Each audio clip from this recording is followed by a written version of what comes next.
يا أيها الذين آمنوا اتقوا الله وآمنوا برسوله يؤتيكم كفلين من رحمته ويجعل لكم نورا تمشون به ويغفر لكم والله غفور رحيم।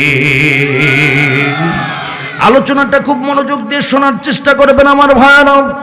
আল্লাহ রাব্বুল আলামিন বলেন, ইয়া আইয়ুহাল্লাযীনা আমানু তাকুল্লাহ, হে ঈমানদারেরা আল্লাহকে ভয় করো। আল্লাহ রাব্বুল আলামিনকে জীবনের প্রত্যেকটা জায়গায় তোমরা ভয় করো। এরপরে ওয়া আমিনু বিরাসূলিহি, রাসূলের উপর ঈমান আনয়ন করো। তোমরা যদি রাসূলের উপর ঈমান আনয়ন করতে পারো, আল্লাহ রাব্বুল আলামিন তোমাদেরকে এই আয়াতে কারিমায় আল্লাহ বললেন তিনটা পুরস্কার দিবেন। সূরা আল ইমরানের ভিতরে আল্লাহ বললেন একটা পুরস্কার আল্লাহ পাক দান করবেন। খুব মনোযোগ দিয়ে শোনেন। প্রথম নাম্বার পুরস্কার হলো ইউতিকুম কিফলাইনি মির রাহমাতিহি ওয়া ইয়াজআল লাকুম নূরা। আরো জোরে বলেন আল্লাহু আকবার, আরো জোরে বলেন আল্লাহু আকবার। আল্লাহ রাব্বুল আলামিন বলেন তোমাদেরকে আল্লাহ পাক ইউতিকুম কিফলাইনি মির রাহমাতিহি, রব্বুল আলামিন তোমাদেরকে ডবল ডবল রহমত দান করবেন, ডবল ডবল পুরস্কার দিবেন। আমার আজকের মুসলমানেরা, আমার আজকের পীরগঞ্জের মুসলমানেরা কোনোদিন আপনাদের মাঝে আসতে পারবো কিনা জানি না, আর আপনারা কোনোদিন এই মাহফিল আগামী বছর পাবেন কিনা জানি না। আমি আজকে এমন একটা শিক্ষামূলক আলোচনা আপনাদের মাঝে উপহার দিব। আল্লাহ পাক আমাদেরকে আমল করে যেন জান্নাতের ভিতরে কবুল করেন। জোরে জোরে বলেন আমিন। এক নম্বর পুরস্কার হলো ইউতিকুম কিফলাইন মির রাহমাতিহি, আল্লাহ পাক ডবল পুরস্কার দিবেন, বান্দাকে ডবল ডবল রহমত নাজিল করবেন। দুই নাম্বার হলো ওয়ায়াজআল লাকুম নূরান তামশুনা বিহি, পৃথিবীতে যত পথ আছে, যত মত আছে, তার ভিতর থেকে সুন্দর পথ আর সুন্দর মতে আমার আল্লাহ কবুল করে হাসরের অন্ধকার, ফুলসিরাতের অন্ধকার, জাহান্নামের অন্ধকার থেকে বান্দাকে পথ দেখায় আল্লাহ পাক জান্নাতের ভিতরে কবুল করবেন। আওয়াজ তুলে বলেন সুবহানাল্লাহ। এরপরে তিন নাম্বার হলো ওয়ায়াগফির লাকুম, আল্লাহ জীবনের গুনাহ মাফ করবেন। এরপরে সূরা আল ইমরানের 31 নম্বর আয়াতে কারিমায় একটা পুরস্কারের কথা বলেছেন, কুল ইন কুনতুম তুহিব্বুনাল্লাহ ফাত্তাবিউনি ইউহিব্বুকুমুল্লাহ। আল্লাহ বলেন কেউ যদি নবীকে অনুসরণ করে, এই কথা 5 মিনিটের কথা বুঝলে পুরো আলোচনা আপনাদের মাথার ভিতরে আসবে। কেউ যদি আল্লাহকে ভালোবাসতে চায় সে যেন নবীকে অনুসরণ করে। নবীকে অনুসরণ করলে আল্লাহ পাক নিজেই তাদেরকে ভালোবাসবেন। চিৎকার দিয়ে বলেন সুবহানাল্লাহ। তাহলে আমার রংপুরের মুসলমান, আমার পীরগঞ্জের মুসলমান, আওয়াজ করে আজমপুরের মুসলমান আওয়াজ করে বলুন তো পুরস্কার জানো কয়টা? আপনাদের মনোযোগ আছে? তাহলে হাত তুলে, দুই হাত তুলে আলোচনার প্রারম্ভে বলুন তো পুরস্কার জানো কয়টা? আরো জোরে, জোর হলো না। এই মুরব্বীরা সবাই তোলেন হাত, একটু সবাই তোলেন। পুরস্কার কয়টা? আরো জোরে, জোর হলো না। মার্কা কি রে? হাতটা নাড়া দেন। মার্কা কি রে? আরো জোরে। চলবে কি রে? জোরে বলো। মোটামুটি ভালো মিছিল হয়েছে। অনেকে চিন্তা করবে মোটামুটি নির্বাচনী প্রচারণা হচ্ছে। আল্লাহর নামের স্লোগান ওয়াকাব্বিরহু তাকবীরা, পৃথিবীতে দুনিয়াতে আল্লাহর নামের স্লোগানের চাইতে অন্য কারো নামের স্লোগান বড় হবে না। আল্লাহর নামের স্লোগান জোরে দিতে হবে। কথা বলেন ঠিক কিনা? ভাইয়েরা আমার, এই জন্য এই জন্য আপনাদেরকে বলবো, আমরা অনেকে মিছিল করি, অমুক নেতার চরিত্র ফুলের মতো পবিত্র, নামাজ পড়ে না এক ওয়াক্ত, গাঞ্জা খায় 5 ওয়াক্ত, এইরকম লোক আছে না নাই? জোরে বলেন আছে না নাই? কিন্তু আল্লাহর কোরআনের মাহফিলে কেউ যদি আওয়াজ দেয় বিশ্বনবী মুহাম্মদ সাল্লাল্লাহু আলাইহি সাল্লাম বলেছে, তাহলে আল্লাহ পাক তার হার্ট কোনোদিন ব্লক করে দিবেন না। জোরে বলেন আল্লাহু আকবার। যারা মুরব্বী তারা আরো জোরে বলেন আল্লাহু আকবার। যারা আল্লাহর নামে তাকবীরের আওয়াজ দিবে হার্ট কোনোদিন ব্লক হবে না। এই আয়াতের আলোচনা আমি বোঝানোর জন্য একজন সাহাবীর কথা আমার বলতে হবে, রাসূল করিম সাল্লাল্লাহু আলাইহি সাল্লামের প্রেক্ষাপটের কথা বলতে হবে। সব কথাগুলো ভিতরের ভিতরে আপনাদেরকে নিয়ে আজকে মা বোনদের উদ্দেশ্যেও কিছু কথা বলা দরকার, কারণ মা বোনেরা এই দেশের সরকার বারবার আসতেছে ক্ষমতায়, সংসারগুলো জ্বালায়া পোড়ায়া করতেছে সরকার, কথা বলেন ঠিক কিনা? তাদের বিষয়ে কিছু কথা আপনাদের মাঝে বলবো। আপনারা আমার সাথে আছেন তো? আমার সাথে আছেন তো? আমার প্রিয় একান্ত আপনজনেরা, আমার প্রিয় মুরব্বীরা, আমার মা বোনেরা খুব মনোযোগ দিয়ে শোনেন। বিশ্বনবী মুহাম্মদুর রাসূলুল্লাহ এই 4 পুরস্কার বুঝাইতে গিয়া সংক্ষিপ্তভাবে আপনাদের কাছ থেকে বিদায় নিব। আমি আমার জীবনের শেষ মাহফিল মনে করে আলোচনা করতেছি, আপনারা আপনাদের জীবনের শেষ মাহফিল মনে করে আলোচনাগুলো শুনুন। বিশ্বনবী মুহাম্মদুর রাসূলুল্লাহ সাল্লাল্লাহু আলাইহি ওয়াসাল্লাম আল্লাহর নবী দ্বীনের দাওয়াত দিলেন, কোরআনের দাওয়াত দিলেন।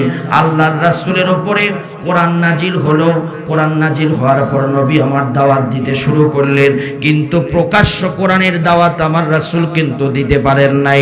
3 বছর আমার রাসূল, কেউ বলেছেন 2 বছর, কোন জায়গায় এসেছে 3 বছর। আমার রাসূল 3 বছর দাওয়াত দিয়েছেন, গোপনে গোপনে দাওয়াত দিয়েছেন।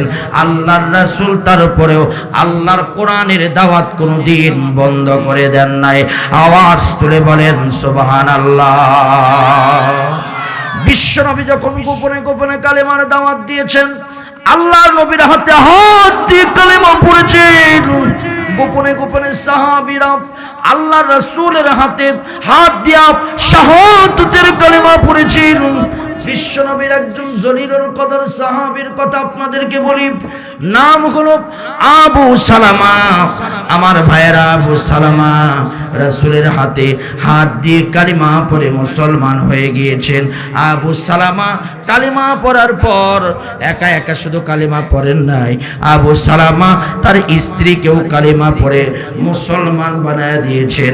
আওয়াজ তুলে বলেন সুবহানাল্লাহ।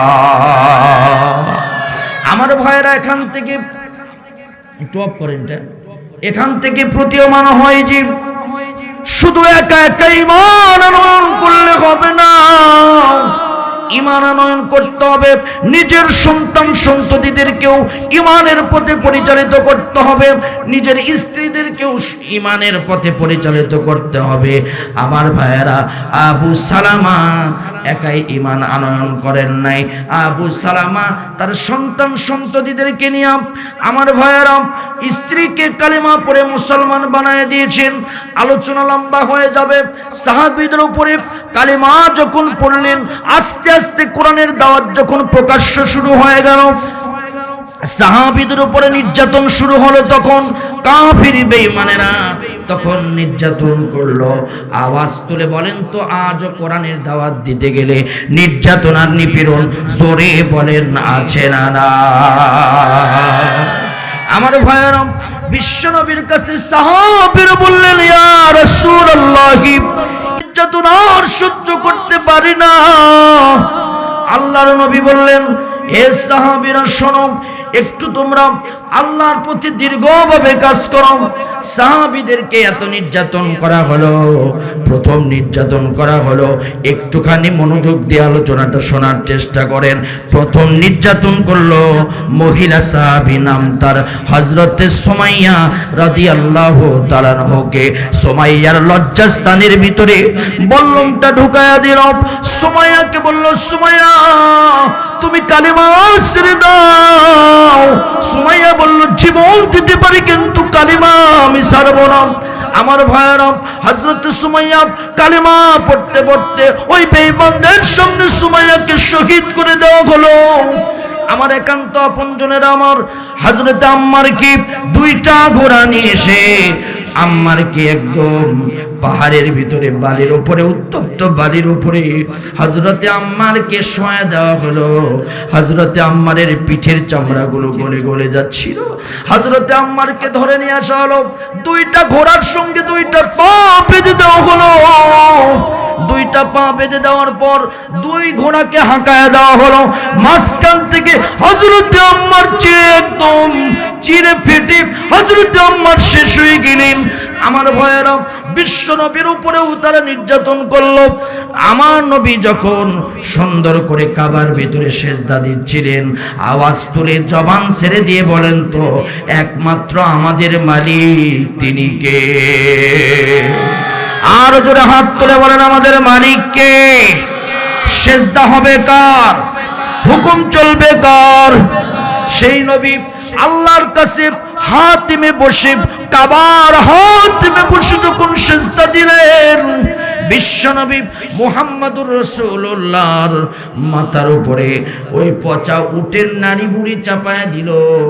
আর নারী বুড়িগুলো চাপায়া দিয়া নবীকে দুনিয়ার জমিন থেকে বিদায় করতে চাইল, কিন্তু তারা পারল না। অবশেষে সাহাবীরা এসে বলল, ইয়া রাসূলুল্লাহ, ও আমার পীরগঞ্জের মুসলমান, খুবই মনোযোগ দিয়ে একটা ফোঁটা চোখের পানি ফেলানোর চেষ্টা করবেন। বিশ্বনবীকে ডাক দিয়ে বললেন, ইয়া রাসূলুল্লাহ, মাতা রাসূলুল্লাহ, আল্লাহর সাহায্য কত দুর্গ। আওয়াজ তুলে বলেন তো, মুমিনদের জন্য যিনি সাহায্য নাজিল করেন তিনি কে? আরো জোরে বলেন তিনি কে? বিশ্বনবী মুহাম্মদ সাল্লাল্লাহু আলাইহি সাল্লাম ডাক দিয়ে বললেন, সাহাবীরা রে, মাতা নাসরুল্লাহ বলেছো, আলা ইন্না নাসরাল্লাহি করিব, আল্লাহর সাহায্য অত্যন্ত নিকটবর্তী। আল্লাহ পাক বিশ্ব নবীকে জানায় দিলেন, ইয়া রাসূলুল্লাহ, আপনার সাহাবীদেরকে হিজরত করে মক্কা থেকে মদিনায় চলে যেতে বলেন। সাহাবীরা হিজরত করে যখন একদল সাহাবী মদিনায় গেলেন আর একদল সাহাবী মদিনায় যাবেন, আমার রাসূল কিন্তু সাহাবীদেরকে রেখে আগেই হিজরত করে যান নাই। বিশ্বনবী বলেছেন, আমি তোমাদের নেতা, বিশ্বনবী আমাদের নেতা, আমাদের নেতা নবী ছাড়া আমরা কাউকে নেতা হিসেবে মানতে পারি? আরো জোরে বলেন, মানতে পারি? আমাদের একমাত্র নেতা হলো সাইয়্যিদুল মুরসালিন বিশ্বনবী। আল্লাহ নবী কেমন নেতা ছিলেন? বিশ্বনবী বলছেন, সাহাবীরা রে, তোমরা আগে হিজরত করে মদিনায় চলে যাও, কিন্তু আজকাল কিছু নেতাকে দেখবেন, আমি সবার কথা বলছি না, দেখবেন নেতা শুধু ভোটের আগে, কিন্তু ভোটের পরে আর কোনো খোঁজ রাখে না। এমন হাইব্রিড নেতা বাংলাদেশে আছে না? শুধু তাই নয়, গরিব দুঃখীদের ভোট নাই, কিন্তু গরিব দুঃখীদের পরে আর কোনো খোঁজ খবর রাখে না। গরিবের চালের কাঠ মেরে খায়। আমার ভাইয়েরা 10 কেজি চালের প্যালটিকে কেটে 7 কেজি বানায়। এমনকি আমার ভাইয়েরা রডের বদলে বাঁশ দেয়। আমার প্রিয় বন্ধুগণ, এই সব কিছু মায়েরা নিজের পেটের ভিতরে ঢুকায়। এইরকম হাইব্রিড নেতা আছে না? নাই। কিন্তু আমি বলবো, যদি নেতা হতে চাও তোমরা, তোমাদেরকে আদর্শ মানতে হবে মুহাম্মদুর রাসূলুল্লাহ সাল্লাল্লাহু আলাইহি সাল্লাম। নবী আগে হিজরত করে যান নাই। আলোচনা শুনলে আপনারা বুঝতে পারবেন আমার ভাইয়েরা, প্রত্যেকটা কথায় আমি দলিল দিব। বিশ্বনবী বললেন, সাহাবীরা তোমরা যাও। পরের ট্রামে যখন সাহাবীরা যাচ্ছিলেন, এই সাহাবীর সাথে একজন সাহাবী ছিলেন, তার নাম হলো আবু সালামা রাদিয়াল্লাহু তাআলা আনহু।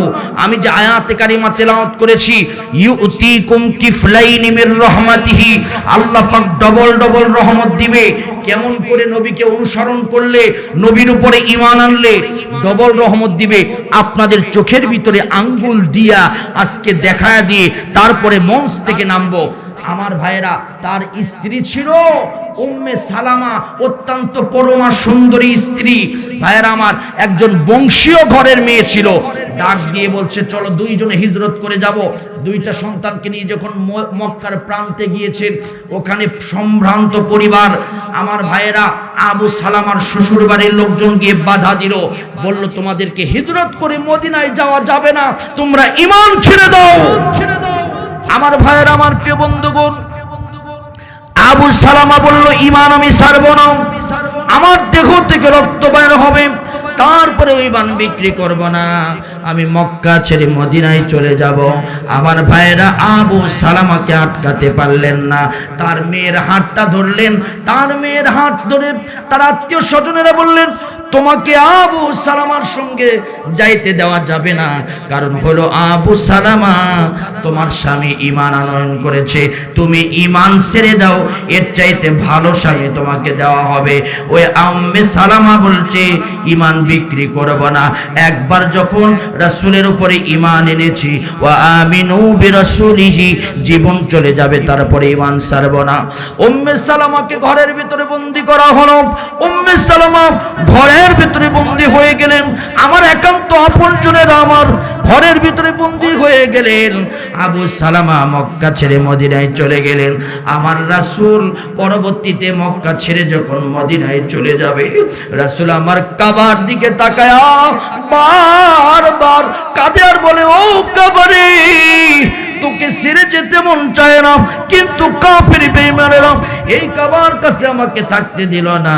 বাবার দেশ মক্কা ছেড়ে আমি যেতে চাই না, এই কাফের বেঈমানেরা দিন প্রচারের কারণে আমাকে মক্কাতেও থাকতে দিল না।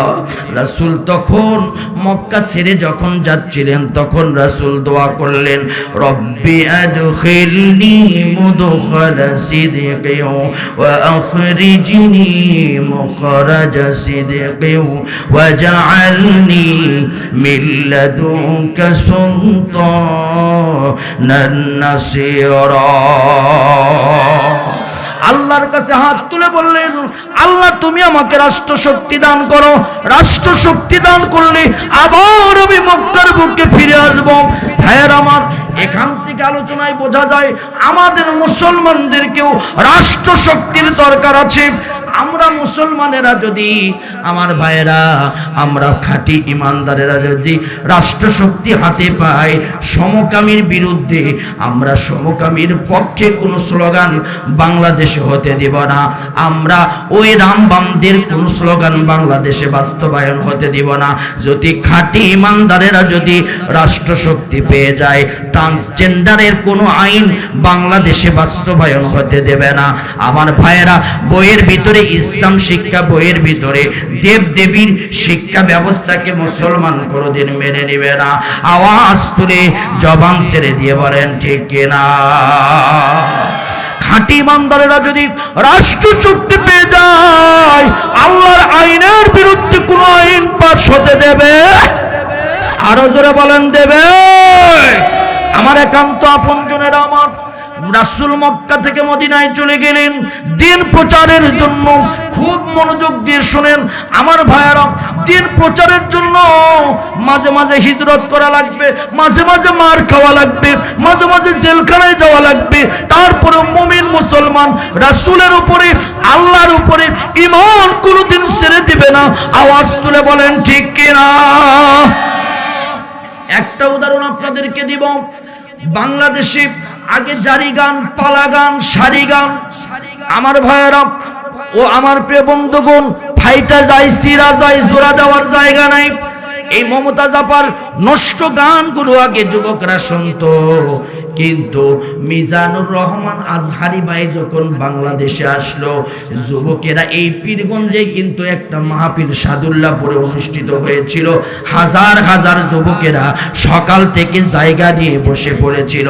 ভাইয়েরা আমার, মিজানুর রহমান আজহারি ভাই বাংলাদেশে আসার পরে মাত্র 2 বছরের ব্যবধানে যুবকরা সারি গান, পালা গান, আমার ভাইয়েরা কনসার্ট, ঠিসঠাস সকল রকম খারাপ গানগুলো ডিলিট করে মিজানুর রহমান আজহারি ভাইয়ের আলোচনা তারা মোবাইলে ডাউনলোড করলো। বেঈমান নাস্তিকদের সহ্য হলো না, ইহুদিদের দালালদের সহ্য হলো না। মিজানুর রহমান আজহারি ভাই কি আমার ভাইয়েরা চক্রান্ত করে বাংলাদেশে আর থাকতে দিল না। বাংলাদেশ থেকে আমার ভাইয়েরা বের হতে বাধ্য করলো। মিজানুর রহমান আজহারি ভাই বাংলাদেশ ছেড়ে ওই মালয়েশিয়ায় চলে গেলেন। সারা পৃথিবীতে কোরআনের দাওয়াত দিতে পারে, কিন্তু মাতৃভূমিতে কোরআনের দাওয়াত দিতে পারে না। আমার ভাইয়েরা আমির হামজাকে 3 বছর বিনা কারণে জেলখানার ভিতরে বন্দী করা হলো। আমির হামজা ভাই বের হওয়ার পর হাজার হাজার যুবকেরা আমির হামজার মাহফিলে ঢল নামতে শুরু করলো। মিজানুর রহমান আজহারি জায়গাটা আমির হামজা দখল করে যুবকদের আইডল হিসাবে পরিগণিত হলো। আমার ভাইয়েরা আবার মিজানুর রহমান আজহারি বাংলাদেশে আল্লাহর কোরআনের পাখি 13টা বছর জেলখানায় বন্দী ছিল। কোরআনের পাখি দুনিয়ার জমিন থেকে বিদায় দিল।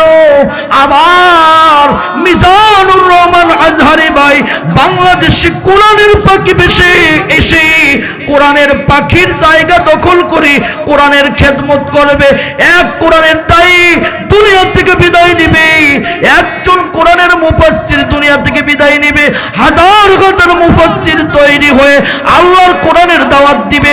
কোরআনের দাওয়াত কোনোদিন বন্ধ থাকবে না। কথা বলেন ঠিক কিনা? ভাইয়ের আমার কাজী ইব্রাহিম সাহেব 30টা বছর পর্যন্ত হাদিসের খেদমত করলেন। সে কাতারে বিদায় নিয়ে চলে গেল, দুঃখ করে অনেক কথা বলল। নবীও হিজরত করে যখন মক্কা ছেড়ে মদিনায় গেলেন, ও আমার যুবকেরা বেশি সময় আপনাদের কাছে নিব না, ও আমার মা বোনেরা আপনাদের পায়ে 2টা হাত দিয়া আমার আলোচনাটা বোঝার চেষ্টা করেন। নবী যখন হিজরত করে গেলেন, যে সাহাবীরা হিজরত করে গেলেন তারা বাড়ি ছাড়লেন, ঘর ছাড়লেন, স্ত্রী ছাড়লেন, সন্তান ছাড়লেন, শুধু হাত আর পানিয়া আমার বিশ্ব নবীর কথা মতো হিজরত করে মদিনায় চলে গেলেন। আমার ভাইয়েরা ওই মদিনাতে যারা সাহাবীদেরকে জায়গা করে দিয়েছিল তাদেরকে আনসার সাহাবী বলা হয়, আর যারা মক্কা থেকে মদিনায় গিয়েছিল তাদেরকে মুহাজির বলা হয়। এই মুহাজির আর আনসারদেরকে বিশ্ব নবী সাথে নিয়ে বললেন, ও আনসার আর মুহাজিরেরা শোনো, দিন কায়েমের জন্য তোমরা এইভাবে তোমরা ত্যাগ স্বীকার করেছো। যাদের 3টা বাড়ি আছে, 2টা বাড়ি আছে, 2টা ঘর আছে, 2টা বাগান আছে, তোমরা একটা করে আমার আল্লাহর এই বান্দাদের জন্য ওয়াকফ করে দাও। কারণ হলো তারা ঘর ছেড়েছে, আত্মীয় স্বজন পাড়া প্রতিবেশী ছেড়ে তারা মক্কা ছেড়ে মদিনায় এসেছে। তোমরা সবাই যাদের 3টা করে বউ আছে, 2টা করে বউ আছে, একজন করে তালাক দিয়ে দাও। আমার এই সাহাবীরা যারা স্ত্রী ছেড়ে এসেছে তাদের বিয়ের ব্যবস্থা করো। নবী আমার সুন্দর করে বন্টন করে দিলেন। আবু সালামা মক্কা ছেড়ে মদিনায় চলে এসেছেন। আমার ভাইয়েরা স্ত্রীকে বন্দী করেছে, 2টা সন্তানকে বন্দী করেছে, আর স্ত্রীর পেটের ভিতরে আর একটা সন্তান আছে। আমার নবী বললেন, ও আবু সালামা রে, তোমাকে বিবাহ দিতে চাই, একটা সুন্দরী নারী, এই মদিনার সুন্দরী নারীকে তোমাকে বিয়ে দিতে চাই। আবু সালামা বলছে, ইয়া রাসূলুল্লাহ, আমার স্ত্রী গোপনে গোপনে কালেমা পড়েছে, ওয়া আমিনু বিরাসূলিহি, আপনার উপরে ঈমান আনয়ন করেছে, আল্লাহর দ্বীন আল্লাহর বিধানগুলো মেনে নিয়েছে। আমার স্ত্রীকে আমি এত ভালোবাসি, আমার স্ত্রীকে ছাড়া আমি বাঁচব না, আমার স্ত্রীকে ছাড়া অন্য কাউকে আমি স্ত্রী হিসাবে গ্রহণ করব না। নবী বললেন, তোমাকে স্বাধীনতা দিয়ে দিলাম, যাও যাও তুমি বিয়ে না করো, কিন্তু তুমি দিন কায়েমের জন্য যে ত্যাগ স্বীকার করেছো, আল্লাহ পাক তোমাকে এর চাইতে ডবল পুরস্কার আল্লাহ তোমাকেও দান করবেন, তোমার স্ত্রীকেও দান করবেন। আল্লাহ পাক তখন এই আয়াতে কারিমা রাসূল আমার সাহাবীদেরকে শোনায়া দিলেন, ইউতিকুম কিফলাইনি মির রাহমাতিহি ওয়া ইয়াজআল লাকুম নূরা। ভাইয়েরা আমার, আমার ভাইরা লম্বা করব না, বিশ্বনবী মুহাম্মদ সাল্লাল্লাহু আলাইহি সাল্লাম হঠাৎ করে এই কথাগুলো যখন বললেন, আল্লাহ নবী একদিন নামাজ আদায় করে দিন প্রচারের কাজে যাচ্ছিলেন। নবী দেখলেন পাহাড়ের বুকে বসে একজন মানুষ কান্নাকাটি করতেছে। নবী আস্তে আস্তে এক পা, দুই পা, তিন পা করে কাছে গিয়া দেখলেন আর কেউ নয়, বিশ্ব নবীর সাহাবী হযরতে আবু সালামা রাদিয়াল্লাহু তাআলা আনহু ফুপায়া ফুপায়া কাঁদতেছেন। আল্লাহর নবী পিছ থেকে গিয়া সালাম দিলেন, আসসালামু আলাইকুম ওয়া রাহমাতুল্লাহ। আল্লাহর নবীর সালাম পেয়ে আবু সালামা পিছের দিকে তাকালেন, তাকায়া দেখলেন আর কেউ নয়, বিশ্বনবী মুহাম্মদুর রাসূলুল্লাহ সাল্লাল্লাহু আলাইহি ওয়াসাল্লাম। ওয়া আলাইকুমুস সালাম, সালামের উত্তরটা দিলেন। আওয়াজ তুলে যুবকেরা বলো তো, সালাম দেওয়ার দরকার, সালামের প্রচলন করার দরকার সমাজে আছে না না? আরো জোরে বলেন। স্ত্রীদেরকে সালাম দেওয়ার দরকার আছে না নাই? ও মা বোনেরা, স্বামীদেরকেও সালাম দিতে হবে। ভাইয়েরা খুব মনোযোগ দিয়ে শোনেন, কিন্তু বাংলাদেশে আজকে সালামের প্রচলন নাই, টাটা বাই বাই, কথা কন না কেন? হাই হাই বাই বাই নাই নাই, কথা কন না কেন? ঠিক কি না? কিন্তু বিশ্বনবী বলেছেন আফসুস সালাম বাইনাকুম, তোমরা একে অপরকে সালাম দাও, যত বেশি সালাম দিবা তত বেশি রহমত নাজিল করবেন কে? আরো জোরে। যে ঘরের ভিতরে স্বামী স্ত্রীর ভিতরে বেশি বেশি সালামের প্রচলন হবে, ওই ঘরের ভিতরে আমার আল্লাহ পাক রহমত দান করে দিবেন। আর যে পরিবারের ভিতরে, সে যে সমাজের ভিতরে, যে রাষ্ট্রের ভিতরে সালামের প্রচলন বেশি বেশি হবে, ওই রাষ্ট্রটাকে আল্লাহ শান্তির টুকরা বানায়া দিবেন। কিন্তু আমার দেশের যুবকেরা আজকে মোবাইল নিয়ে পাগল, ফেসবুক নিয়ে পাগল। যুবকেরা আজকে মুরব্বীদেরকে সম্মান করে না, সালামও দেয় না। কথা বলেন ঠিক কি না? আজকাল কিছু হাইব্রিড নেতা আছে, সালাম পাওয়ার জন্য ব্যস্ত হয়ে থাকে, যে তুই আমারে সালাম দিবি, কত টাকা খরচ করে চেয়ারম্যান হয়েছি, কথা কর না কেন? অন্য এলাকার কথা বলছি, আমার ভাইয়েরা এমপি সাহেব দাঁড়ায় থাকে সালাম নেওয়ার জন্য, এমন কি এমন লোক নেতা হয় যে সালাম পর্যন্ত দিতে পারে না, কথা কর না কেন? ঠিক কিনা? কয় চা মালিকও, ছা মালিকও আছে না নাই? আবার কয় বিসমিল্লাহির রহিম আছে না নাই? এই যুবক, এই উঠতেছো কেন? বসো বসো, পেশাব লাগলে এখানেই করো। আমি এক মাহফিলে গেলাম, উঠতেছিল দুই একজন, আমি বললাম উঠতে হলে অনুমতি দিতে হবে। এই পিছের থেকে এক যুবক আমার হাত তুলে বলছে, হুজুর আমার 4 নাম্বার। আমি বললাম 1 বুঝি, 2 বুঝি, 3 বুঝি, 4 তো বুঝি না বাবা। বলছে হুজুর বুঝবেন কেমন করে, শুধু ওয়াজি তো করেন, মাথা গরম হয়েছে হুজুর, 4 মানে হলো। আছে না নাই? এই দলের লোক আছে না নাই? সিলেটে ওয়াজ করতে গেলাম, ওয়াজ করার পর এক মুরব্বী আমারে বলছে, এই মাকসুদ আজমি দাঁড়াও। আমি বললাম কি হয়েছে বাবা? বলছে বিড়ির বিরুদ্ধে ওয়াজ করলা কেন? আমি বললাম সমস্যা কি? বলছে বিড়ি খাওয়ার দোয়া আছে, তা কি তুমি জানো? আমি বললাম বিশ্ববিদ্যালয় পড়লাম, আলিয়া মাদ্রাসা পড়লাম, কওমি মাদ্রাসা পড়লাম, বিড়ি খাওয়ার দোয়া তো জানলাম না বাবা, কি গো বলেন তো? বলছে আল্লাহুম্মা বারিক লানা ফিমা বিড়িটানা। আছে না নাই? এ জোরে বলেন, এরকম লোক আছে না নাই? আবার চা স্টলে বসে বসে কিছু মুরব্বী, সকালবেলা কোনো কাজ নাই, আজার আমার কা মুরব্বী, চা স্টলে বৈশা পায়ের উপর পা দিয়ে কয় অমুক বালানা, অমুক বালানা, অমুক বালানা, এই দল বালানা, তোরা মাঠে নামিস কেন? মাঠ তো তোরা খাবি। এরকম লোক আছে না নাই? আবার কিছু যুবক আছে, ওরে বাবারে, সালাম যেখানে দেওয়ার দরকার ওখানে দেয় না। গার্লস স্কুলের সামনে দাঁড়ায়া এতিমের মতো, একদম এতিমের মতো, কেউ নাই, ও দাঁড়ায় থাকে। যেই মাত্র ঢন ঢন করে বাজে ছুটি হয়, যেই সুন্দরী মাইয়া দাঁড়ায়, তখন আস্তে করে এরকম করে শার্টটা ঠিক করে, চুলে এরকম করে 2 হাত দিয়ে এরকম মাইরা পকেটের ভিতরে হাত দিয়ে, যেই মাইয়া পছন্দের মাইয়া বের হয়, কয় আসসালামু আলাইকুম আপা। আছে না নাই? জোরে বলেন আছে না নাই? আবার গান কয় তোমাকেই চাই, শুধু তোমাকেই চাই, আর কিছু জীবনে পাইবা না পাই। আছে না নাই? আওয়াজ তুলে বলেন তো আমরা কাকে চাই? আরো জোরে, জোর হলো না। আল্লাহকে চাই, আমরা আল্লাহকে পেতে চাই। তাহলে আমরা বলবো আল্লাহ তোমাকেই চাই, শুধু তোমাকেই চাই, আর কিছু জীবনে পাইবা না পাই। লিল্লাহ তাকবীর। আবার সালাম আমাদের দেশে যেন সঠিক সালাম না হয়, এই জন্য মমতাজ আপা রহমাতুল্লাহি বারকাতুহু, এই মমতাজ আপা ও বুখারী শরীফ পড়ছে, সেই রকম মশান আপা আমার বলছে যে যুবক তোমরা এইভাবে সালাম দিবা, আসসালামু আলাইকুম বিয়ান সাহেব। কথা কর না কেন, ঠিক কিনা?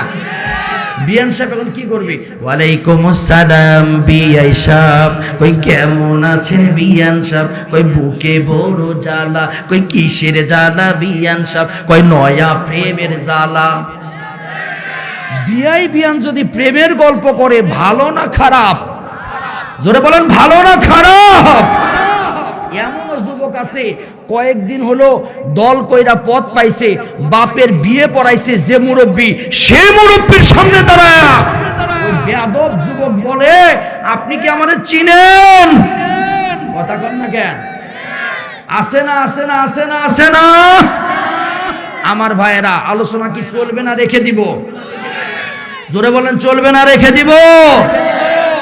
আমি কি বলবো, দুঃখের কথা আজ গেল না, মনের ব্যথা, কষ্টে দুঃখে আমাকে যদি আর একটু আগে উঠাইতেন তাহলে বুঝাইতাম, কিন্তু আমি এখন আর কোন কথা বলবো, কোন কথা ছাড়বো হুঁশ পাচ্ছি না। মানে মাথার উপর 100 তাল পানি, যে কি করব ভাই।